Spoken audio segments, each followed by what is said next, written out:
flower bed looks like this. So today we're learning about bees and pollination, aren't we? Yeah. So this experiment is going to show how a bee helps with the pollination of flowers. And we know that the pollination is how it fertilises the flowers and spreads the seed, isn't it? So new flowers can grow.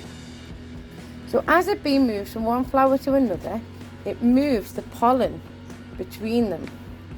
So what we've done is we put some paper flowers down, as you can see. We've got our pretty little flowers here, courtesy of Twinkle, and they put their own saucers on the bottom. And we have our cheesy crisps in here. Nim, do you want to show off your little bee? Put it here for now. Oh, lovely. Got a bee finger puppet, and you're going to fly around from flower to flower and grab some cheesy puffs. You can eat the crisps, but you can't lick or wipe the crumbs off your fingers because that represents the pollen.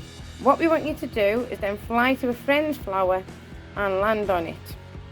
And then see what happens to the crumbs from your fingers. Some of the pollen will have been left behind on your friend's flower, which will then help it to make new seeds.